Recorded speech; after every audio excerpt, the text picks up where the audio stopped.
Welcome to Indefinable Magic. Random musings inspired by some aspect, big or small, integral or adjacent to a long-running TV series about travelling in space and time in a police box. Written and presented by me, Toby Hadoke.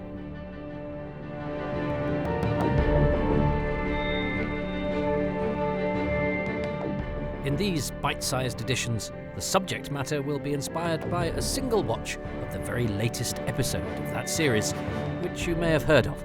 It's called Doctor Who.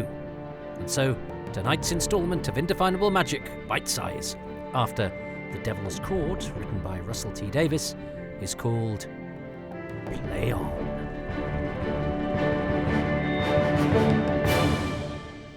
Songs that lift you and devastate you, and then make you soar. Look, I'm not a musical person. I just don't know much about it. But I know what I like. And what I liked most about The Devil's Chord was that beautiful shot of the Doctor and Ruby disappearing into the TARDIS wardrobe and then emerging, bedecked in a postcard 60s chic, looking, and yes, in Doctor Who, really cool. And it wasn't just the costumes, for they were accompanied by music. A song. A funky, evocative, cool song. California Soul by Marlena Shaw. And no, I didn't know what the song was called until I looked it up for this. Oh, I'd heard it. I recognised that opening. And when hard pressed, I might have mustered a California something. But the proper name and the singer? Nope. And yes, I've just learnt too that it wasn't released until 1967, so is strictly speaking, in The Devil's Chord, an anachronism. But the one way to prove that you're not cool is to try and make cool correct. It's cool! It's too busy being cool to worry about being accurate. Now listen, I love accurate, but that's one of the reasons I'm not cool. But I'm not going to start to tell cool how to behave. It can choose whatever soundtrack it likes. If you want to measure cool, to make cool play by the rules, to make cool be accurate, well, you may as well try to catalogue a rainbow, make an inventory of yearning, draw up a roster of melancholia, quantify an orgasm. I've done none of those things, by the way, though I am one hell of a rosterer. I'm a roster-doister. But neither am I cool, nor am I musical. In fact, this week I went to what must be only my 5th concert ever, to watch Bruce Springsteen in, of all places, Cardiff, the home of Doctor Who, the dream factory where long-running cultural big-hitters display their timeless brilliance and show no signs of flagging despite relatively great age. A friend of mine, you see, is a proper Bruce aficionado who speaks of his hero with a glint in his eye, and he knows the names of all the band members. What a geek. He knows their history and association with the main man, who is not really addressed by his name, but rather his title. The Boss. The definite article, you might say.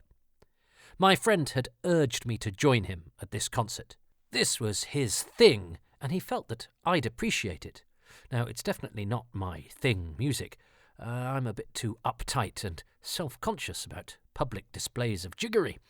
But when unobserved, and it's a tune I know, I might have been known to occasionally bust some moves. And besides, as several of my exes will tell you, I've never been shy about trying to get people I care about to enjoy my thing. And if you've ever topped a romantic night out by popping Frontiers on the telly, then you'll know what I mean. Oh, did I mention? Yeah, I'm not cool.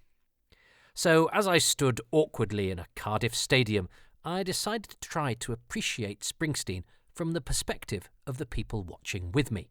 Lots of them my age and older, clutching onto childhood nostalgia, anchoring themselves in the sounds and words and people who moved and excited them when they were young. A cultural phenomenon still producing the goods. There was also a remarkable number of young people in the crowd too, who I initially, if I'm honest, found quite annoying, especially the lad next to me who barged into me by accident just once too often. These days, though, I try hard in these circumstances to be more circumspect and empathic, so I was determined not to be annoyed by him, not to let him spoil my evening, and he was, after all, having fun. It was hard, though, as he'd occasionally wolf-whistle during a deliberately orchestrated, quiet, contemplative moment in the gig. Read the stadium, I thought, testily. But then, when Springsteen thanked us for coming, there was genuine emotion in this young man's voice as he called out, "I love you, Bruce!" sounding like that vulnerable child that, I think, lives within us all, and pulls us back to those times when we needed someone to make us feel both safe and excited, comforted and thrilled.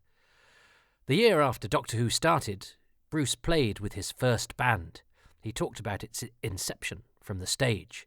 "They were called the Castiles," cried out this fella, excited to be able to chip in and display his knowledge, delighted that he knew it, like a child pleased to tell teacher, or a Doctor Who fan pointing something out. He wasn't "I think you'll finding" Bruce, though.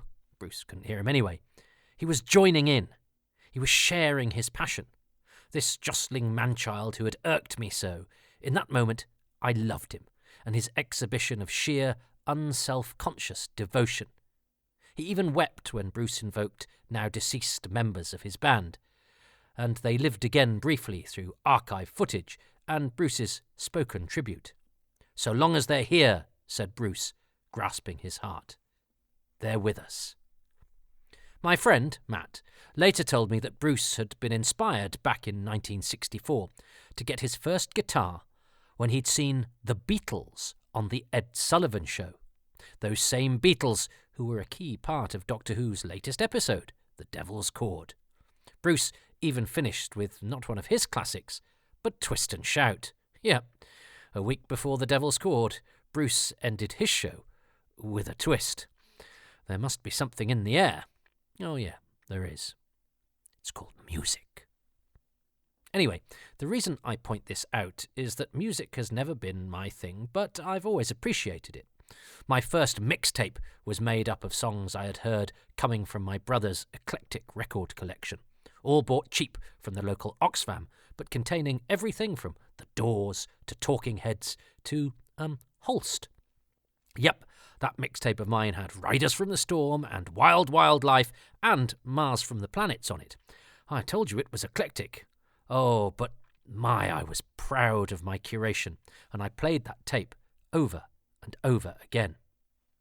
Oh, for the young, hello, a mixtape was like a playlist, but you actually had to physically put it together yourself on a thing called a cassette, which you had to turn over halfway through.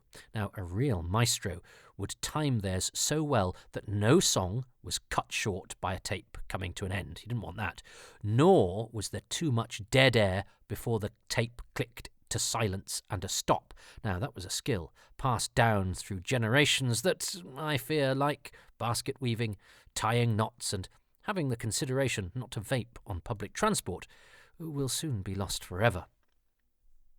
I needed a mixtape, though, because prior to that, my personal collection of music consisted almost entirely of two 12-inch vinyl records. The Trial of a Time Lord theme, with the extended Mankind Disco version on the back, I think they call it a B-side, which I loved, but didn't resemble anything happening in the discos my schoolmates were going to, that's for sure. And the Doctor Who The Music album, which, oh, good Lord, I tried to like. Malcolm Clarke's famed Sea Devil's Suite, I'd read about it and actually subsequently discovered was so affecting and disorienting in the story itself, but listened to for pleasure, orphaned, when it sounded like Charlie the Cat being throttled as he coughs up a furball made of electric Brillo pads. The score for Arc of Infinity, which seemed perfectly fine when I'd watched it on the TV, made anyone passing my bedroom think that an ambulance was going through a robotic mangle with indigestion. Arc of Infinity was, of course, scored by the mighty Roger Limb, whose music works much better accompanying the pictures than as the soundtrack to a teenager's bedroom. And if Roger were playing in a concert today and said, "My son has been in Doctor Who," I'd shout out from the back, all emotional, Yeah, I'd say, he's Jeremy Limb, who played Timothy Drake in The Devil's Chord. It's a thing about being a grown-up, and in the industry, that one's Facebook friends, and Jeremy is one of mine, start popping up in the show that you love. I've had 2 this week, actually, and when one of them is a Doctor Who fan, as Jeremy is through and through, and the son of a composer, and the other is a legendary costume designer who now does some acting, hello June Hudson, the costume designer of Legopolis, yeah man, then, yeah, I get a little emotional. I love you, Doctor Who.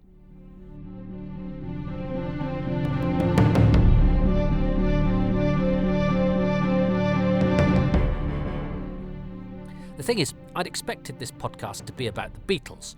That was the plan when I knew this episode was coming up. There are obvious parallels, of course. The Beatles released their first single on exactly the same day that a screen legend, oh yeah, released the first instalment of a franchise that runs to this day.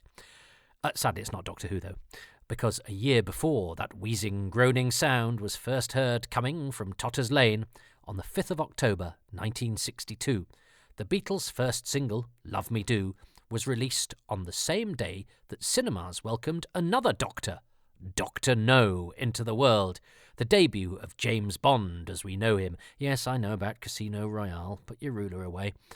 But even though they don't share a birthday, there are several connections between the Fab Four and the Fab 15, the Doctors Who. Both of them dominated their corner of 60s culture, of course, and both provoked their own kind of mania. The term Beatlemania was coined in 1963 to describe the frenzy and brouhaha that orbited the Liverpool quartet, a carefully constructed foursome who each brought something different to the table. Mercurial John, sensible Paul, Ringo, the emotional glue who held the band together. It even needed a kid to get into trouble, George. And the Daleks first appeared in 1963 too, and the earliest use of the word Dalek mania I have found is August 1964, so, there wasn't a huge gap between those two manias. And so it's only fitting that the Beatles are the first band to appear in Doctor Who. That small fragment of their specially pre-recorded appearance on Top of the Pops in 1965 only survives because it's featured in episode 1 of The Chase. The original plan, apparently, had been to feature the band themselves in aged makeup, still together as elderly men. A nice gag, but one vetoed by their producer, Brian Epstein. Instead, we get a different joke. Vicky didn't realise they played classical music, she says. Lovely. In some ways, the fact that this potential coup, the Beatles recording special material for an episode of Doctor Who, actually guest starring in it, the fact that it didn't happen is a relief for many Doctor Who fans, whose initial response to the death of John Lennon in 1980 would have been that The Chase was now historically inaccurate. Now, I'm not going to list all of the Beatles' appearances and references in Doctor Who. That's more for a list kind of podcast. And remember what I said about quantifying fun. But suffice to say, if Harry's Cafe had opted to play I Have a Dog, He's Called Fred, instead of Do You Want to Know a Secret, then the DVD release of Remembrance of the Daleks would have caused Mark Ayres fewer headaches, I'm sure. I didn't actually have the Beatles on any of my mixtapes, but I didn't need them. They were on the radio often enough. In fact, if I'm honest, my second attempt at a mixtape featured songs from Doctor Who. Not music, not incidental music. No, that would have been sad. But, songs, proper songs. Slim pickings, I know. And I include, although the word song is a stretch here, 3 Guitars Mood 2, the twangy instrumental Susan listens to in An Unearthly Child, which purports to be by John Smith and the Common Men, and how lovely that an earlier incarnation of that band is lovingly referenced in The Devil's Chord, with the glimpse of a poster for Chris Waits and the Carolers. Those 3 moody guitars, though, are at least tuneful, in a shadowsy kind of way. But I'll never forget the look on my sister's face as she spied me desperately trying to enjoy myself, listening to poorly recorded off-air mixes of The Ballad of the Last Chance Saloon and Robot King John's celebration of war from the king's demons, and rightly deciding that, well, I'm a loser. But apart from some period-evoking numbers performed by characters from and in Delta and the Bannermen, actual songs in Doctor Who have been few and far between. And even when they were there, they were in the background. So when I first watched Patrick McGowan's groundbreaking mix of social commentary and adventure yarn, The Prisoner, it seemed so much more sophisticated than my show. Using the Beatles, of course it'd have to be the Beatles, to illustrate caustically the cruel juxtaposition between the peace and love espoused in 60s popular culture and the grim realities of the Vietnam War echoing behind it. The last episode of The Prisoner features a machine gun massacre ironically backed by the Beatles' All You Need Is Love, in a memorable sequence that seemed so unlike anything Doctor Who did, or indeed anyone did. And so this week I observed with glee that when the Doctor was trapped in the drum in the Devil's Chord, his face stretching its alabaster skin as he struggled to escape, it was with a visual that reminded me of the terrifying, breathless captives of the Prisoner's balloon sentinel rover, whose similar effect on wayward villagers created one of that series' most memorable and unsettling visuals. The 60s Doctor Who episode paying homage to one of the 1960s most groundbreaking and imaginative shows. But for Doctor Who, it took until Russell T Davies's relaunch in 2005 for the show to demonstrate how effective music could be as an underscore, ironic or not, to the drama. Popular music, I mean. The sun burned the steward of Platform 1 in The End of the World as Britney Spears' Toxic echoed through the station. And then the Master, last of the time, lauded it over his stricken enemy to the strains of the Scissor Sisters, having, a week earlier, ordered the decimation of the Earth's population to Voodoo Child by rogue traders in The Sound of Drums, because, as rogue traders said, here come the drums, here come the drums. Suffice to say, when first experimenting with making a playlist on iTunes, which was then the latest version of the mixtape, those three songs were straight in. The fact that they'd been in Doctor Who was something my family and friends were blissfully unaware of. I'm just a man of eclectic tastes.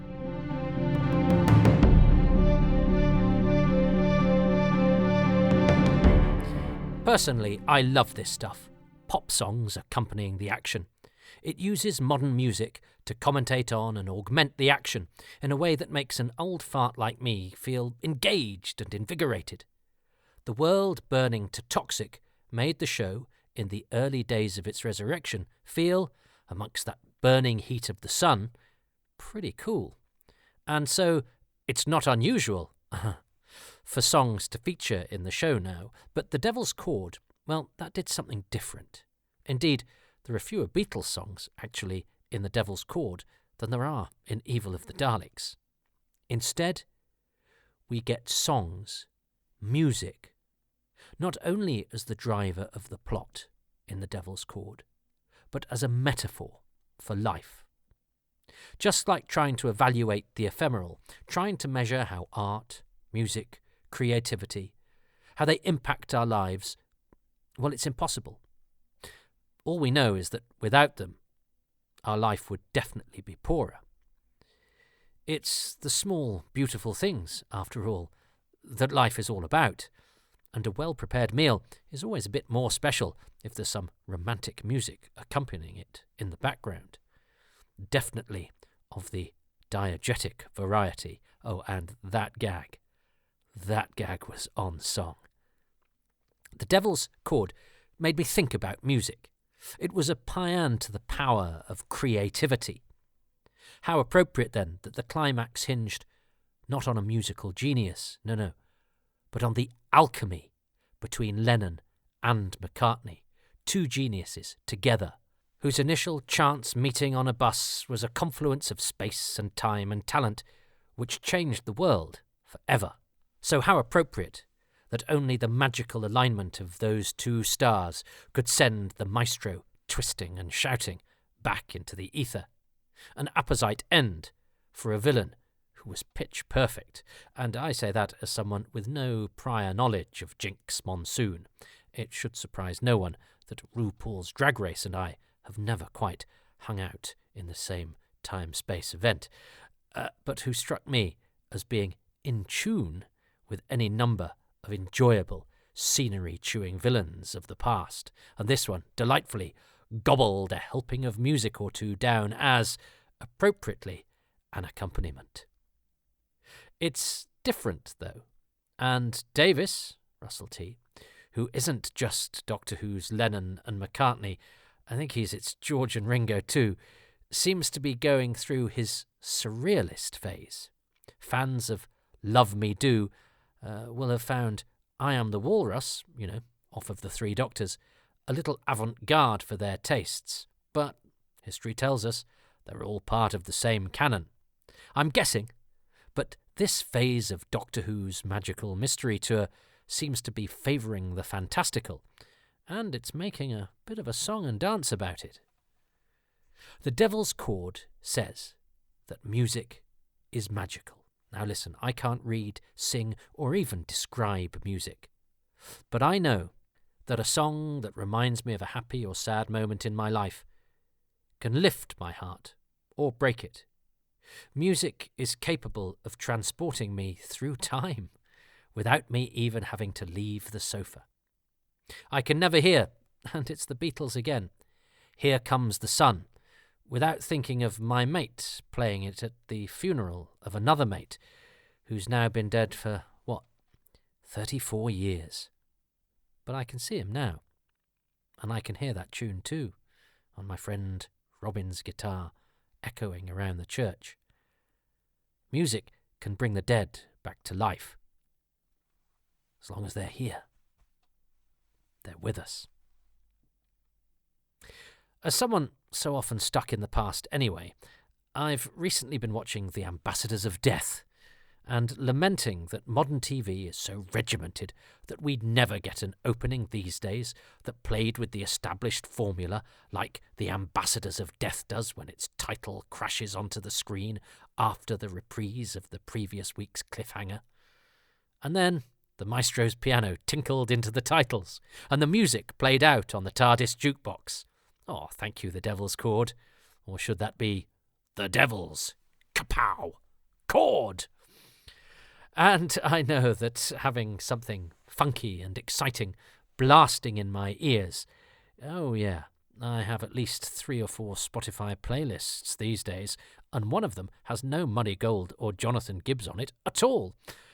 It can make me, feel, even if just for a moment, transported from the world of being a creaky, geeky 50-year-old man to someone who walks with a spring in his step, daring in that private moment of rhapsodic disappearance to feel, maybe, despite all external evidence to the contrary, just a little cool. Even if it's only in here. And whilst music isn't a massive part of my life, I do have something that has been the accompaniment to my days, that evokes memories and loves and losses, that excites me and comforts me and moves me, and that, yes, lifts me and devastates me and makes me soar. And that's Doctor Who. Now, excuse me whilst I go and add California Soul to my Spotify playlist.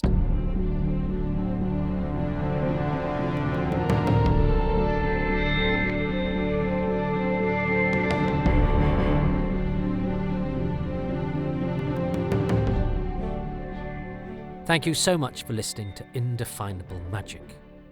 Play on, after The Devil's Chord. It was written and presented by me, Toby Hadoke.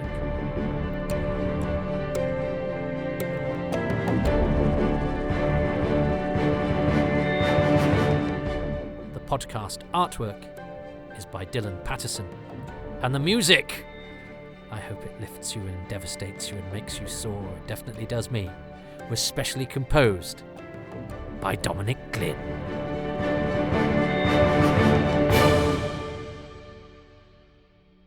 I'd like to thank the patrons who make these podcasts possible, and they include Ruben Herfindahl, Stephen Moffat, Ronald Hayden, Paul Hayes, Matthew Herbert, Stephen Hill, Simon Hodges, Andrew Hodgson, Sam Hollingsworth, Matthew Hooliston, Darren Howard, Tom Hunter Watts, Steve Herr, Paul Ingerson, Ed Jefferson, Robert Jewell, Judith Jackson, William Keith, Peter Kelly, James Kersey, Matthew Kilburn, Colin Kilpatrick, Andy Kitching, Chris Knight, Hendrik Korzeniowski, Aaron Kokilovsky, Pete Lack, Pete Lambert, Andy Larson, Erica Lear, Jonathan Letarger, Paul Lindblad, Neil Little, Mark Leadsom, Andrew Lester, Andrew Llewellyn, and Paul Loveday.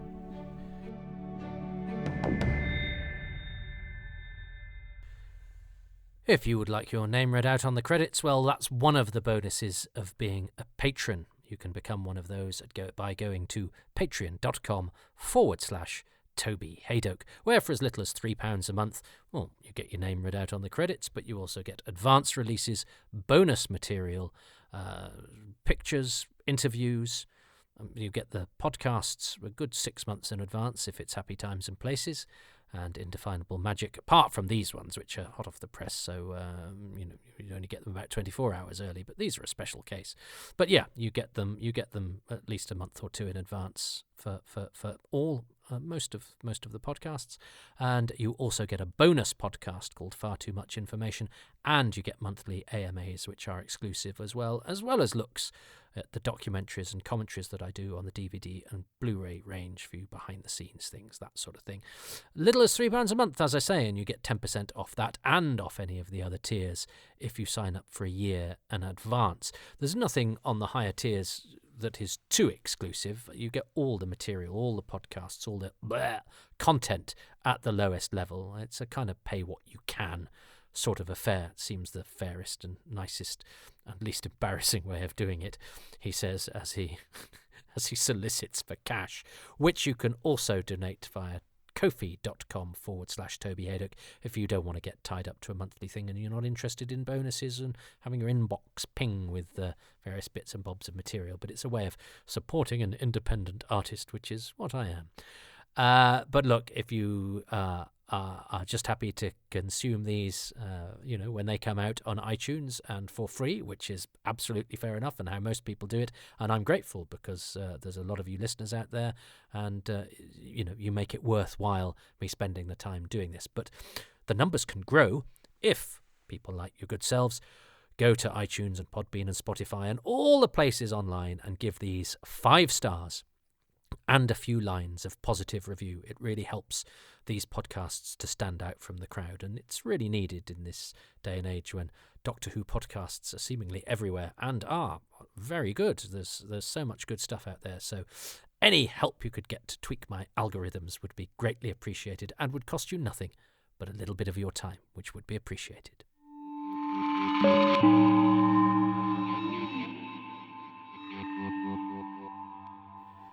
You can also do all the social media stuff. These podcasts have their own feed at Hadoke Podcasts. I have my own feed too, at Toby Hadoke. Those are both on Twitter, currently known as X, but, I'm still on the Opal Fruits stage of my life, and I'm never calling anything Snickers. Calling a singular thing a plural name, no thanks. I much prefer to call my chocolate bar after a race that you definitely couldn't run if you ate too many of them. Anyway, listen up. So, yes, what was that about? Twitter. Yeah, Twitter at Hadoke Podcasts, at Toby Hadoke. I'm on Instagram at toby.hadoke. I have a page on Facebook, not my personal page. I'm trying to migrate anybody that's interested in my work away from that onto the page for me as a comedian, performer, producer of stuff. So is it called a fan page? It might be. I balk at that, but yeah, my Facebook page. I think you can like or follow or something, and you get all my sort of professional stuff there, which means that I can do more personal stuff on my personal page.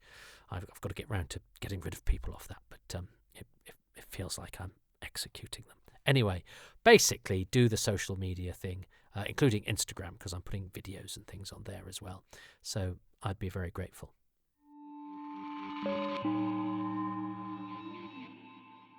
Okay, these are supposed to be shorter than your usual Indefinable Magics because they're called Bite Size, and it's currently becoming a bite that only someone with an enormous mouth could cope with. So let's let's stop now. But yeah, look, this at the moment I don't know how these are going to go. This is an experiment, but I quite enjoy performing that. So I hope you enjoyed listening to it. It's there's loads of brilliant people out there reviewing the episodes. Some getting cross, some getting enthused. So I've sort of taken a side swerve and gone, well, I'll do this instead. So that was that. I hope it wasn't a waste of your time and mine. And now for my song and dance routine. No, believe me. I mean, one, the fact that it's on audio, but yeah, you definitely don't need a musical ending from me, although it might be the end of music as we know it.